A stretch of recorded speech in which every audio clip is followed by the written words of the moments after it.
They called it suicide, not reckless, not desperate, certain death. In the skies of World War II, bomber gunners were trained to defend, not to attack, not to charge, not to fly straight into enemy fighters. But one gunner broke every rule. In just 4 minutes, 12 German Bf-109s fell out of the sky, not because of superior firepower, but because of a tactic so dangerous that command never wanted it repeated. This is not a legend. This is not propaganda. This is a real dark war record about a decision made in seconds that rewrote air combat forever. Welcome to Dark War Records. The sky over Europe was already crowded with death. High above the clouds, American bombers crawled forward in tight formation, slow, loud, predictable. Flying fortresses, they called them. But everyone who flew inside one knew the truth. They were coffins with engines. German pilots knew it too. The Bf-109 was fast, deadly, precise, and it hunted bombers the way sharks hunted blood. By 1943, Luftwaffe tactics were perfected. Fighters attacked from angles that minimized return fire. Short bursts, high-speed passes, then climb away. Bomber crews barely had time to react. Gunners watched tracers miss empty sky while friends bled out beside them. Morale cracked first, then discipline. Inside one bomber, a tail gunner stared through frozen glass at the horizon. He had already seen too much. Aircraft spiraling down in flames, parachutes that never opened. Pilots slumped forward without a sound. Every mission felt the same. Wait, react, survive, if luck allowed it. But luck was running out. The radio crackled. Bandits, 6 o'clock. The formation tightened. The gunner gripped the handles, knuckles white. Then he saw them. Bf-109s, sharp noses, yellow markings, closing fast. Not diving, not circling, coming straight in. A frontal assault. German pilots were changing tactics now, attacking head-on, exploiting the bomber's weakest angles. High closure speed, minimal exposure time. It was devastating.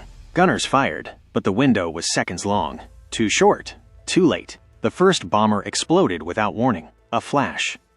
A shockwave. Nothing left. The gunner felt something snap inside him. Not fear. Focus. He understood something in that moment that manuals never taught. The German pilots weren't afraid of bomber guns anymore. They trusted speed.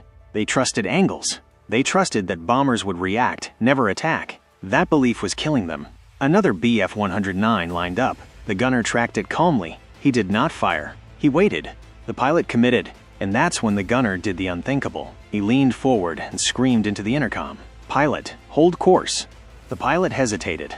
"Hold course." The fighter was coming straight at them now. Every instinct screamed to evade, to jink, to break formation, to survive. But the bomber didn't move.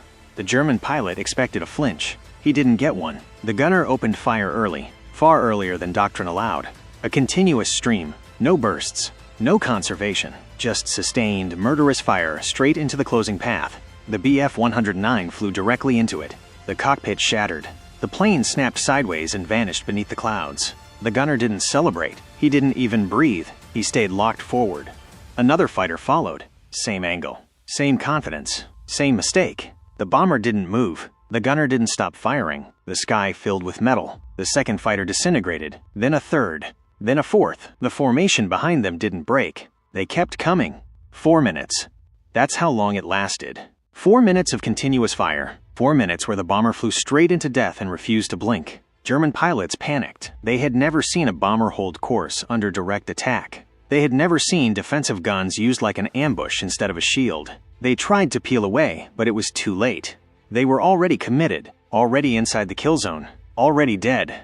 When the firing stopped, the gunner's arms were shaking uncontrollably. The barrels glowed. The sky was empty. 12 Bf-109s were gone. Not damaged, not retreating, destroyed. Inside the bomber, no one spoke. They all knew what had just happened. They had survived, but only because they had done something forbidden, something suicidal, something that shouldn't have worked. And yet it had. Command would hear about it. Historians would argue about it, but the German pilots learned faster. That day, bomber formations stopped behaving like prey, and the sky was never the same again. The silence after the fight felt unreal. No engines screaming past, no tracer fire cutting the sky. Just the steady vibration of the bomber, still flying straight, still alive. 4 minutes earlier, that same stretch of sky had been a slaughterhouse. Now it was empty. Inside the aircraft, men slowly became aware of their own breathing. The pilot finally exhaled. The co-pilot wiped blood from his cheek, someone else's. The radio operator stared at the gauges like they might accuse him of dreaming. The gunner let go of the handles. His hands wouldn't stop shaking. He hadn't planned to do it. That was the terrifying part. Doctrine said bomber crews were defensive. They were supposed to react, to brake, to evade when possible. What he had done was the opposite. He had turned a defensive weapon into a trap, and it worked because the enemy never believed a bomber would dare it. When the bomber landed, ground crews froze. The aircraft looked wrong. Holes stitched the fuselage. The tail section was scorched. The guns were warped from heat, but it was intact. The crew climbed out slowly, like survivors of a fire. Word spread before debrief even began. 12 fighters. In minutes. No escort. Head on.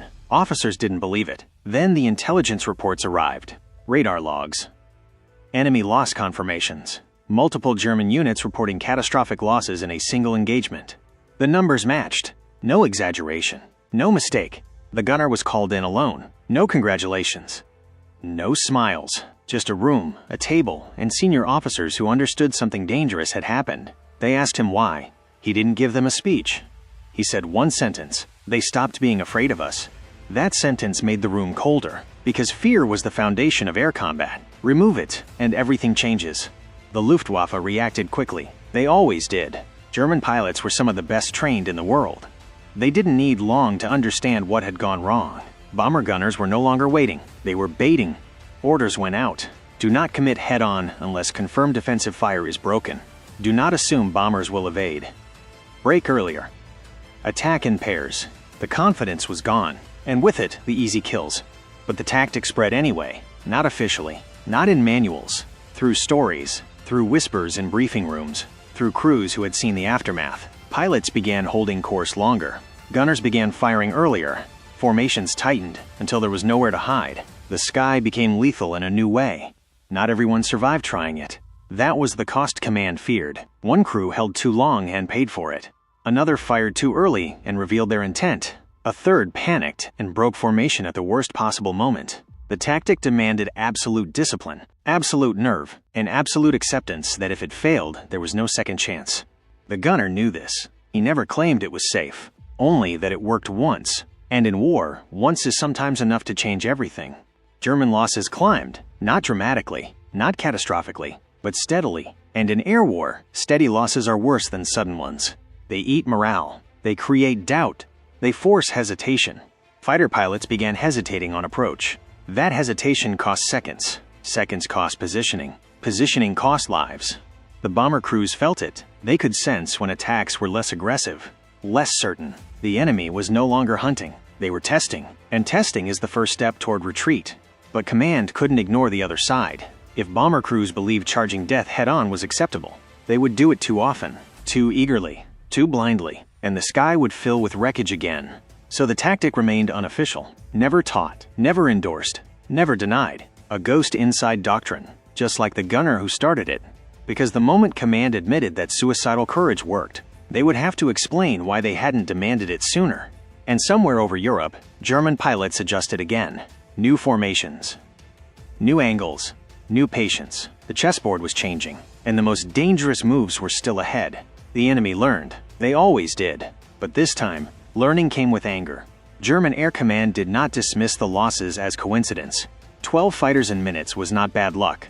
It was a warning. Bomber crews had crossed a line from prey to threat, and the Luftwaffe responded the only way it knew how, with precision. The next encounters felt different. No reckless charges. No straight-in confidence. Instead, the Bf-109s circled just outside gun range, probing, measuring, waiting for impatience. They attacked from oblique angles now. From above and below.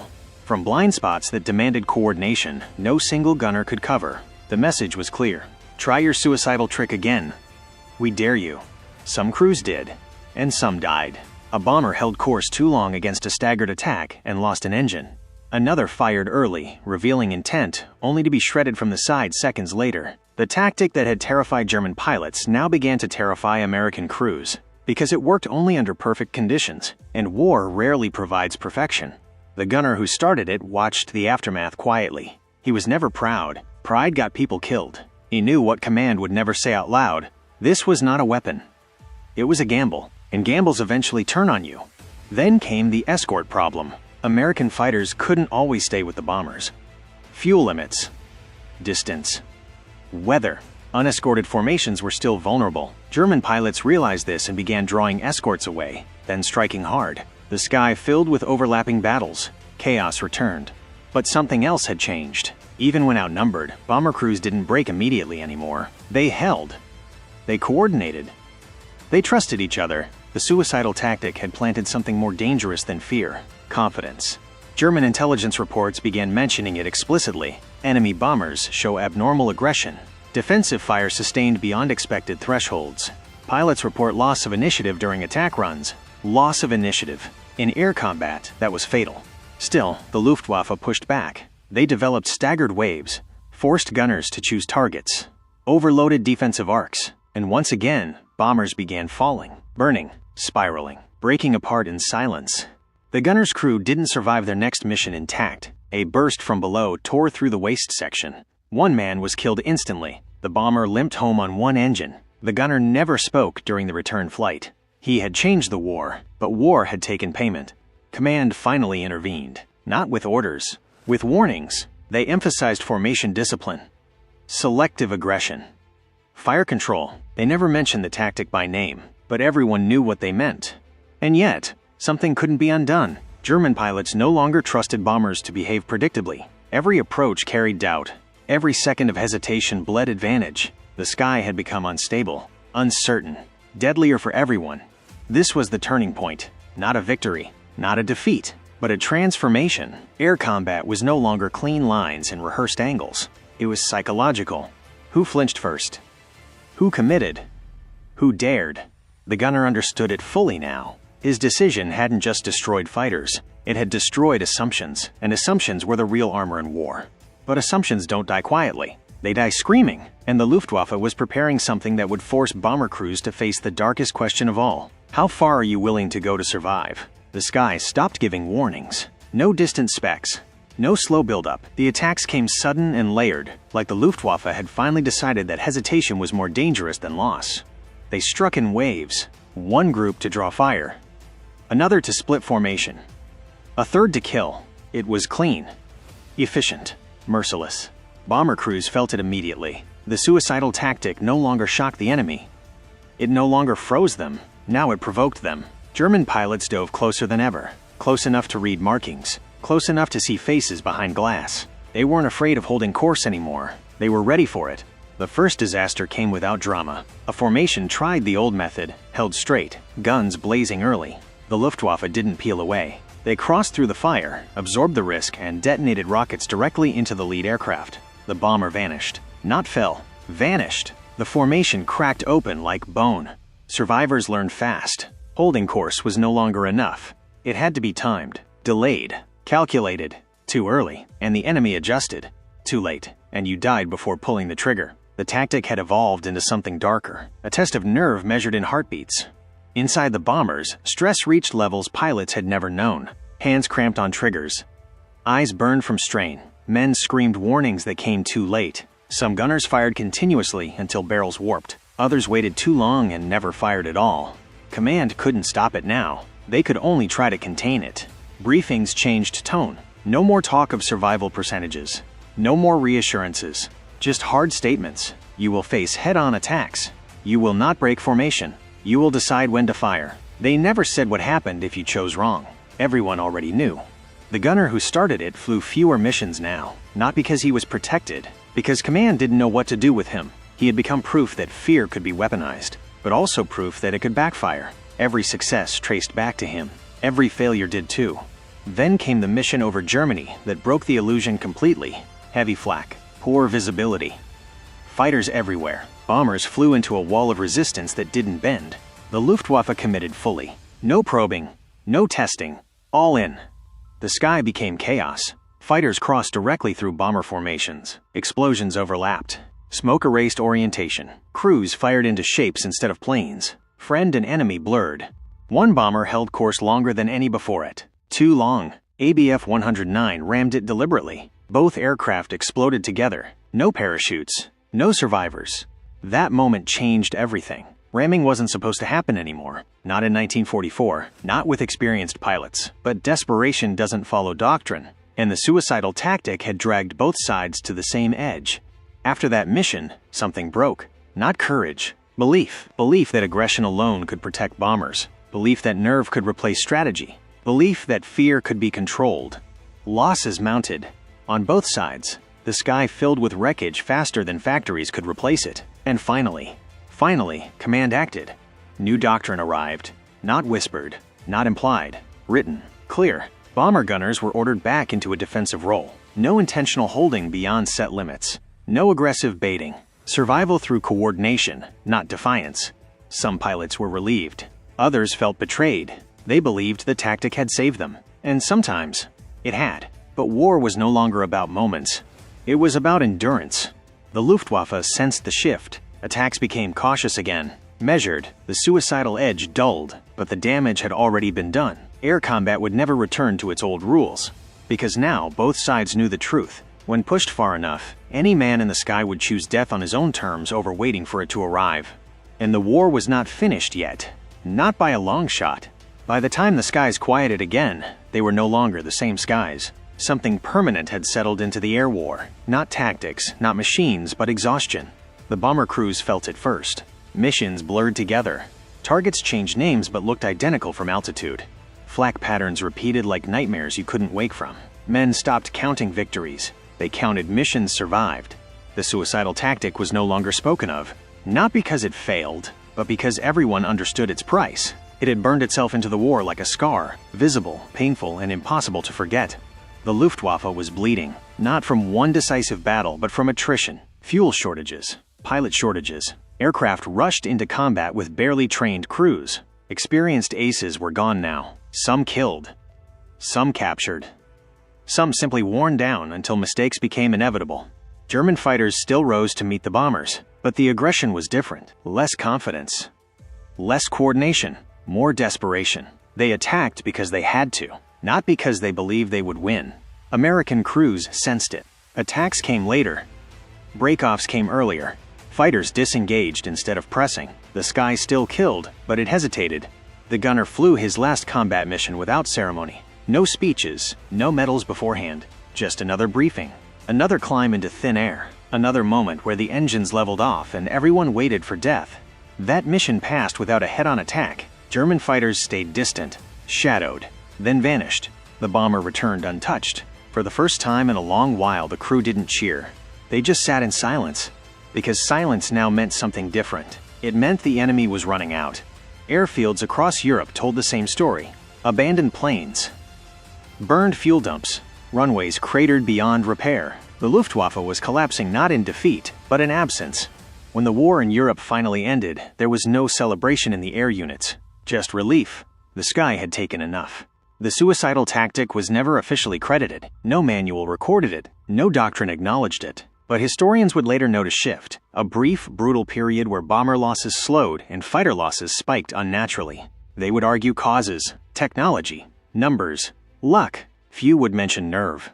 The gunner returned home quietly. No fame, no interviews. He didn't correct the record. He didn't want to. Some things were meant to stay in the sky. Years later, pilots would still talk about it. Not in detail, just in fragments. Moments where bombers didn't break. Moments where fighters hesitated. Moments when death blinked first. Because air combat was never just machines. It was men. And men could be pushed past logic, past fear, past survival. World War II ended, but the lesson stayed. Every modern air force would study psychology as much as firepower, morale as much as metal. Because the most dangerous weapon ever introduced into the sky was not a gun. It was the willingness to hold course when every instinct screamed to turn away. By the time the war reached its final months, the sky no longer belonged to anyone. It was empty more often than not. The great air battles that once darkened the horizon were fading into memory. German fighters still existed, but barely. Fuel was rationed to the point of absurdity. Pilots trained for weeks instead of years. Aircraft lifted off knowing there might not be a place to land. The Luftwaffe hadn't been defeated in a single moment. It had been used up. American bombers still flew, but the tone had changed. Missions were quieter. Resistance thinner. The tension remained, but the constant sense of ambush was gone. The sky had lost its teeth. The suicidal tactic was never seen again in its original form. There was no need. The war had moved past it, but its shadow remained, etched into how air combat was understood forever. When Germany surrendered, intelligence teams combed through what remained of Luftwaffe records. They found reports, fragments, notes written in tired handwriting, statements like, "Enemy bombers no longer behave predictably." Pilots report hesitation during approach. Psychological pressure severe. That was the legacy. Not 12 destroyed fighters, but broken certainty. The gunner was discharged without ceremony. Like millions of others, he boarded a transport ship and watched Europe disappear behind him. He never spoke publicly about what he'd done. He didn't need to. The war had already answered for him. Years later, jet aircraft would dominate the sky. Missiles replaced guns. Radar replaced eyesight. But instructors still told stories, not about weapons, about decisions. Moments when a pilot chose to commit instead of retreat. Moments when fear changed sides. Air combat doctrine evolved. Psychology became formalized. Morale became measurable. Aggression became something to manage, not just encourage. Because World War II proved something brutal and undeniable. Technology may shape the battlefield, but courage and desperation decide how far men are willing to go. The 4-minute engagement faded into obscurity. No movie, no official citation, just whispers among those who studied the air war closely. A moment when one gunner refused to flinch and forced the enemy to question everything they believed. History remembers generals. History remembers aces. But history is often changed by men whose names never make it into books. Men who make one impossible decision in the middle of noise, fire, and fear, and never repeat it again. World War II ended. The skies cleared, but the lesson remained, carried forward into every conflict that followed. When survival is stripped to its rawest form, the most dangerous tactic is not skill. It is resolve. This was Dark War Records.